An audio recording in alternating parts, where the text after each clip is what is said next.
नमस्कार दोस्तों, आप सभी का स्वागत है आपके अपने YouTube चैनल पनियाल स्टडी कैप्सूल में। आज इस वीडियो हम डिस्कस करने वाले हैं exam sub inspector of police post code 584। ये जो हम एग्ज़ाम डिस्कस कर रहे हैं ये लास्ट ईयर ही कंडक्ट हुआ था और ये जो प्री का एग्ज़ाम इसका हुआ था ये 20 मई 2018 को हुआ था। तो आज इस वीडियो हम डिस्कस करने वाले हैं इसका फर्स्ट पार्ट। तो चलिए थोड़ा सा मैं आपको एग्ज़ाम पैटर्न बता देता हूँ सब इंस्पेक्टर का। तो वैसे तो जिन्होंने अप्लाई किया होगा तो उन्हें सिलेबस पता होगा, फिर भी मैं बता देता हूँ। तो इसमें क्या होता है कि दो आपके पास एग्ज़ाम होते हैं, एक फिजिकल एफिशिएंसी टेस्ट होता है। तो फर्स्ट एग्ज़ाम होता है प्री का, जो हम डिस्कस करेंगे पार्ट वाइज। और बात रही सिलेबस की, तो सिलेबस आप इसको बस पार्ट वाइज फॉलो करते रहिए, तो आपको ऑटोमेटिकली सिलेबस पता लगता रहेगा कि कौन से सब्जेक्ट हमारे पास एग्जाम में पूछे जाते हैं और कौन कौन से टॉपिक उसमें कवर होते हैं, कितने क्वेश्चन पूछे जाते हैं किस टॉपिक से। तो वो सारी चीज़ें आपकी क्लियर हो जाएगी। ठीक है, तो आप मेरी वीडियो को फॉलो करते रहिए। तो सबसे पहले बात करें तो इसमें एग्ज़ाम सबसे फर्स्ट होता है प्री का एग्ज़ाम, जिसमें टोटल क्वेश्चन रहते हैं 170 और मार्क्स रहते हैं 85, यानी एक क्वेश्चन हाफ मार्क्स का। और ये जो टेस्ट रहता है ये क्वालिफाइंग इन नेचर रहता है, यानी इसके जो मार्क्स है वो लास्ट में नहीं जुड़ते हैं, जो फाइनल मेरिट बनती है।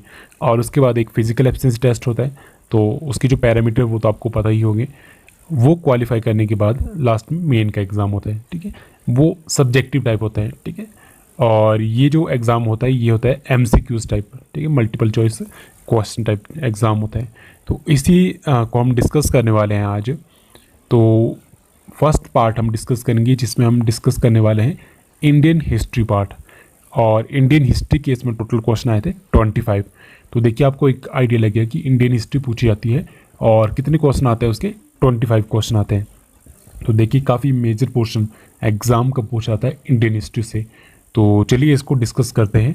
तो आपके लिए बेनिफिट रहेगा इस तरह से एग्ज़ाम की तैयारी करना कि कौन से टॉपिक से कितने क्वेश्चन आते हैं और किस किस तरह के क्वेश्चन पूछे जाते हैं एग्ज़ाम में। तो चलिए शुरुआत करते हैं शुरू से। तो चलिए वीडियो की शुरुआत करते हैं। फर्स्ट क्वेश्चन हमारे पास क्या है, Harappan weapon were made up of. तो हड़प्पा संस्कृति की जो हथियार बनाए जाते थे वो किस चीज़ के बने होते थे। तो देखिए जो हथियार बनाए जाते थे वो ब्रॉन्ज के भी होते थे, टिन के भी होते थे, कॉपर के भी होते थे और स्टोन के भी होते थे। तो यहाँ पे जो आंसर होना चाहिए था वो ऑप्शन डी होना चाहिए था, जिसमें लिखा होना था ऑल ऑफ दिस।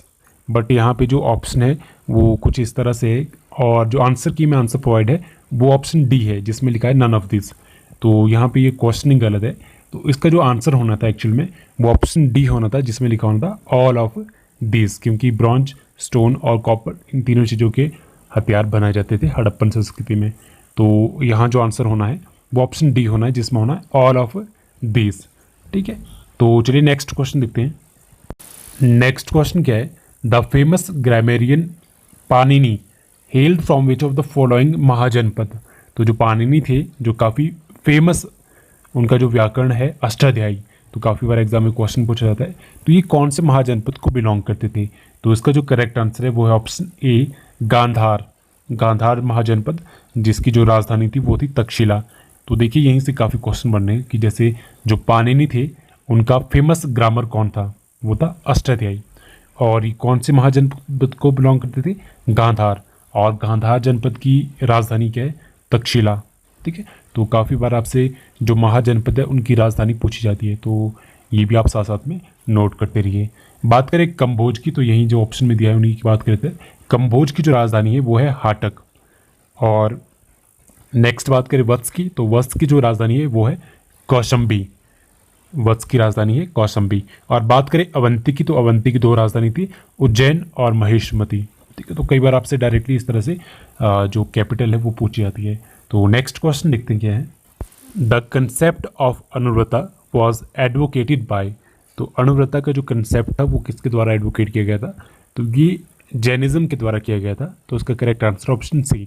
अनुव्रत वे होते थे जो श्रावकों के द्वारा, जो जैन धर्म के श्रावक होते थे, जो सुनने वाले होते थे, वो उनके द्वारा इनका पालन किया जाता था अनुव्रत का। ठीक है, और इन्हें लघु व्रत भी कहा जाता था। एक होते थे महाव्रत जो साधुओं के द्वारा किए जाते थे, और एक होते थे अनुव्रत जो श्रावकों के द्वारा किए जाते थे। और महावीर के अनुसार 5 अनुव्रत थे। अनुव्रत आप समझ सकते हो कि धर्म या एक पथ कि क्या क्या आपको फॉलो करना है, तो उस तरह से आप इसका मीनिंग ले सकते हो। तो 5 क्या क्या थे, अहिंसा, सत्य, अस्तेय, ब्रह्मचर्य, अपरिग्रह। ठीक है, तो ये 5 थे। तो आपसे डायरेक्टली ये पूछा जा सकता है कि कितने अनुव्रत महावीर के अनुसार माने जाते थे, तो 5 माने जाते थे। ठीक है, तो चलिए नेक्स्ट क्वेश्चन देखते हैं। Which rock edict of Ashoka provide a description of horror of Kalinga war. Kalinga war जो हुई थी 261 में। ठीक है, और इस पे अशोक ने आक्रमण किया था और उसके बाद इसे जीत भी लिया था। तो इस वॉर के बारे में किस जो शिलालेख में बात की गई थी? टोटल जो शिलालेख थे अशोक के वो 14 थे। तो कौन से शिलालेख में इसकी बात की गई थी? तो क्वेश्चन नंबर 4 का जो करेक्ट आंसर है वो ऑप्शन बी 13 रॉक एडिक्ट, जो 13वां शिलालेख था उसमें बात की गई थी कलिंगा वॉर के बारे में। ठीक है, तो अशोक की बात करें तो अशोक का राज्याभिषेक हुआ था 269 ईसा पूर्व में। और इनके बारे में इंपॉर्टेंट बात क्या है? ठीक है, इन्होंने सांची स्तूप का निर्माण किया था। और एक इम्पॉर्टेंट है कि इन्होंने बौद्ध धर्म के प्रचार के लिए अपनी पुत्र महेंद्र और पुत्री संघमित्रा को श्रीलंका भेजा था। तो ये काफ़ी इंपॉर्टेंट है। और इनके जो बौद्ध भिक्षु थे, ठीक है, जिनसे इन्होंने बौद्ध धर्म की शिक्षा ली थी, उनका नाम था उपगुप्त। उपगुप्त। ठीक है, तो काफ़ी बार ये भी क्वेश्चन एग्जाम में पूछा जा सकता है आपसे। ठीक है, तो चलिए नेक्स्ट क्वेश्चन देखते हैं। नेक्स्ट क्वेश्चन क्या है? Who among the following took the title of Vikramaditya. तो काफ़ी फेवरेट क्वेश्चन है एग्जामिनर का। तो इसका correct answer option B Chandragupta द्वितीय। चंद्रगुप्त द्वितीय को विक्रमादित्य के नाम से भी जाना जाता था। आपने काफ़ी बार टीवी में विक्रम बेताल की कहानी सुनी होगी, तो वहीं से ये क्वेश्चन लिया गया है। तो इनके दरबार में 9 रत्न थे, जिनमें फेमस जो थे मैं आपको बता देता हूँ। कई बार डायरेक्टली आपसे क्वेश्चन पूछा जा सकता है कि ये जो कवि है या ये जो व्यक्ति है ये कौन से राजा के दरबार में रहते थे। ठीक है, तो इनके दरबार में Kalidas most famous, most important, Dhanvantari important, और बेताल, भट्ट, वराहमिहिर और वररुचि। ठीक है, तो ये काफ़ी इम्पॉर्टेंट थे जो इनके दरबार में रहते थे। और इनके बारे में इम्पॉर्टेंट चीज़ क्या है? तो इनके दौरान, इनके जो शासनकाल के दौरान चीनी यात्री फाहियान भारत आए थे। ठीक है, तो ये काफ़ी इंपॉर्टेंट है। तो कई बार डायरेक्टली आपसे पूछा जाता है कि जो चीनी यात्री फाहियान थे वो किसके काल में भारत आए थे। ठीक है, तो चलिए नेक्स्ट क्वेश्चन देखते हैं। Who among the following is credited with the invention of algebra. तो अलजेब्रा की खोज किसके द्वारा की गई थी? क्वेश्चन नंबर 6 का जो करेक्ट आंसर है वो है ऑप्शन ए आर्यभट्टा। ठीक है, तो आर्यभट्टा के द्वारा अलजेब्रा की खोज की गई थी। ठीक है, तो ऑप्शन ए इसका करेक्ट आंसर है। तो चलिए नेक्स्ट क्वेश्चन देखते हैं। नेक्स्ट क्वेश्चन क्या है? In early medieval India what did the term जीतल रेफर्स टू। तो जो मध्यकालीन भारत था उसमें जीतल शब्द का क्या मतलब होता था? तो क्वेश्चन नंबर 7 का जो करेक्ट आंसर है वो ऑप्शन सी सिक्का। तो सिक्के का नाम क्या था उस टाइम? जीतल। ठीक है, तो ये इसका correct answer option C. Next question number 8 which of the following Chalukyan city is known as the city of temple. तो चालुक्य नगर में मंदिरों का नगर किसे कहा जाता था? तो क्वेश्चन नंबर 8 का जो करेक्ट आंसर है वो है ऑप्शन सी ऐहोल। ठीक है, ऐहोल को सिटी ऑफ टेम्पल के नाम से भी जाना जाता था चालुक्य नगर में। ठीक है, तो option C is the correct answer. बात करें चालुक्य की तो इसे बादामी के नाम से भी जाना जाता था। और इसके जो संस्थापक थे, फाउंडर थे, वो थे पुलकेशिन प्रथम। पुलकेशिन प्रथम। और काफ़ी चीज़ें पूछी जाती है, जैसे इसमें इंपॉर्टेंट चीज़ क्या है चालुक्यों के बारे में? तो इनके जो प्रतापी शासक पुलकेशिन द्वितीय थे उन्होंने 620 एडी में हर्षवर्धन को हराया था। मोस्ट इंपॉर्टेंट क्वेश्चन, काफ़ी बार एग्जाम में पूछा जाता है। तो next question number 9 Malik Kafur was whose general. Malik Kafur किसके सेनापति थे? ये क्वेश्चन तो काफ़ी इंपॉर्टेंट है और काफ़ी इंटरेस्टिंग भी है। अगर आपने मूवी देखी होगी, और जो मूवी थी पद्मावत, ठीक है, तो आपको ये इस क्वेश्चन का आंसर भली बात ही पता होगा। तो यहाँ तो ऑप्शन आपके पास है नहीं, तो इसका जो करेक्ट आंसर है वो है option D none of these, क्योंकि इसका जो करेक्ट आंसर है वो है अलाउद्दीन खिलजी। अलाउद्दीन खिलजी। तो क्वेश्चन नंबर 9 का जो करेक्ट आंसर है वो option D none of these. बात करें खिलजी वंश की, तो खिलजी वंश चला था 1290 से लेकर 1320 ईस्वी तक। ठीक है, इसकी जो संस्थापना की थी, फाउंडर जो थे खिलजी वंश की, वो थे जलालुद्दीन फिरोज खिलजी। ठीक है, और इन्हीं का भांजा था अलाउद्दीन खिलजी, जिसने इनकी हत्या कर दी थी और खुद शासन पे बैठ गया था। ठीक है, और वही दिल्ली का पहला सुल्तान था जिसने दक्षिण भारत में अपना विजय पताका फहराया था। ठीक है, तो ये भी काफ़ी इंपॉर्टेंट बात है। और दूसरी इंपॉर्टेंट बात तो ये होगी कि मलिक काफूर इसके जनरल थे, सेनापति थे। और भी काफ़ी इंपॉर्टेंट बातें हैं, तो इसके बारे में देख लेते हैं। और अलाउद्दीन खिलजी पहले थे जिन्होंने खुद को द्वितीय सिकंदर कहा था। ठीक है, और इनके दरबार में अमीर खसरो थे जिन्होंने सितार का आविष्कार किया था।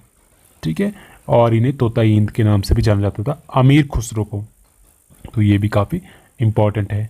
और इन्होंने अलाउद्दीन खिलजी की बात करें तो इन्होंने अलाई दरवाज़ा, हौज खास, सीरी फोर्ट, जमात खाना मस्जिद का निर्माण किया था। ठीक है, तो ये भी काफ़ी बार पूछा जाता है। और एक इम्पॉर्टेंट क्वेश्चन इसमें ये भी है कि ये पहले शासक थे जिन्होंने अपनी एक स्थायी सेना गठित की थी। ठीक है, और अपने सैनिकों को नगद वेतन देने की शुरुआत भी की थी। ये काफ़ी इंपॉर्टेंट क्वेश्चन है। ये लास्ट हाल ही भी एक एग्ज़ाम हुआ था, उसमें ये क्वेश्चन पूछा गया था। तो चलिए नेक्स्ट क्वेश्चन देखते हैं। नेक्स्ट क्वेश्चन क्या है, which are the following musical instrument was not composite और इंडो इस्लामिक इन ओरिजिन। तो इनमें से कौन सा ऐसा वाद्य यंत्र है जो संयुक्त अथवा इंडो इस्लामिक नहीं था। तो 10th का जो करेक्ट आंसर है वो है option D, shehnai. Option D, shehnai. Because simple सी बात है, इसका जो ओरिजिन था वो इंडिया ही था। ठीक है, तो चलिए नेक्स्ट क्वेश्चन देखते हैं। 11, भक्ता Tukaram was contemporary of Mughal emperor. तो जो भक्त तुकाराम थे वो किस मुगल शासक के समकालीन थे। समकालीन मीन्स एक ही टाइम में जब कोई व्यक्ति रहते हो। ठीक है, तो क्वेश्चन नंबर 11 का जो करेक्ट आंसर है वो ऑप्शन डी, जहांगीर। तो ये किसके समकालीन थे, जहांगीर के। Next question number 12, Kumara Sambhava. Kumara Sambhava an epic poem was composed by. तो ये किसके द्वारा रचित थी। तो क्वेश्चन नंबर 12 का जो करेक्ट आंसर है वो ऑप्शन ए, कालिदास। कालिदास जो बिलोंग करते थे विक्रमादित्य यानी चंद्रगुप्त द्वितीय को, तो उन्हीं के शासनकाल में ही थे। तो उन्हीं के द्वारा लिखी गई थी कुमार संभव। तो काफ़ी फेमस थी ये महाकाव्य, काफ़ी फेमस था। Next question number 13, who was the successor of Shivaji. Shivaji के उत्तराधिकारी कौन थे। क्वेश्चन नंबर 13 का जो करेक्ट आंसर है वो है option C, Sambhaji. Option C, Sambhaji is the correct answer. Shivaji के बारे में थोड़ी सी बात कर लेते हैं। तो इनका जो जन्म हुआ था वो 1627 ईस्वी में हुआ था। और इनके बारे में इंपॉर्टेंट चीज़ एक एग्ज़ाम में पूछी जाती है कि जो इनका व्यक्तित्व था उसमें सर्वाधिक प्रभाव किसका पड़ा था।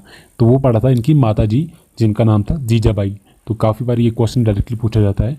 और इनके जो आध्यात्मिक गुरु थे, स्पिरिचुअल गुरु थे, वो थे समर्थ रामदास। तो ये भी काफ़ी बार एग्जाम में क्वेश्चन पूछा जा सकता है। और इन्होंने जो छत्रपति की उपाधि ग्रहण की थी वो 1674 ईस्वी में की थी। तो ये भी काफ़ी बार आपसे क्वेश्चन पूछा जा सकता है। और एक क्वेश्चन इनके बारे में इंपॉर्टेंट ये पूछा जाता है कि इनके जो प्रशासन था उसकी मुख्य विशेषता क्या थी। तो वो थी अष्ट प्रधान, यानी इनके जो 8 प्रमुख मंत्री थे वो इनकी प्रशासन की बहुत अच्छी विशेषता थी, मुख्य विशेषता थी। ठीक है, तो ये भी काफ़ी बार क्वेश्चन एग्जाम में पूछा जाता है। ठीक है, और एक पुरंदर की संधि हुई थी 1665 ईस्वी में। ये भी राजा जयसिंह और शिवाजी के बीच में हुई थी। तो ये भी क्वेश्चन काफ़ी बार एग्जाम में पूछा जाता है। ठीक है, तो चलिए नेक्स्ट क्वेश्चन देखते हैं। Next question number 14, which of the following was first fort constructed by British in India. तो पहला जो किला बनाया गया था वो कौन सा था। क्वेश्चन नंबर 14 का जो करेक्ट आंसर है वो option B, Fort Saint George. और बताइए कमेंट बॉक्स में कमेंट करके कि ये कहाँ पे है। ठीक है, तो चलिए नेक्स्ट क्वेश्चन देखते हैं। नेक्स्ट क्वेश्चन क्या है 15, who was the first governor general of India. तो इसका जो करेक्ट आंसर है 15 का वो है option A, Lord William Bentinck. तो ये पहले भारत के गवर्नर जनरल थे 1833 में। इनका जो कार्यकाल था वो 1828 से लेकर 1835 के बीच में था। और इनके द्वारा कुछ इंपॉर्टेंट चीज़ें और भी थी। इन्होंने 1829 में सती प्रथा का अंत किया था। मोस्ट इंपॉर्टेंट क्वेश्चन, डेट ही पूछी जाती है और डायरेक्टली पूछा जाता है कि सती प्रथा का अंत किसके द्वारा किया गया था। ठीक है, तो लॉर्ड विलियम बेंटिक के द्वारा। और इन्होंने ठगी प्रथा को भी समाप्त किया था। और साथ ही साथ जो अंग्रेजी शिक्षा का माध्यम है उसे भी इनके द्वारा स्वीकार किया गया था, जिसमें सिफारिश किसके द्वारा की गई थी, मैकाले के द्वारा। ठीक है, तो ये भी काफ़ी बार क्वेश्चन पूछा जाता है इस तरह से।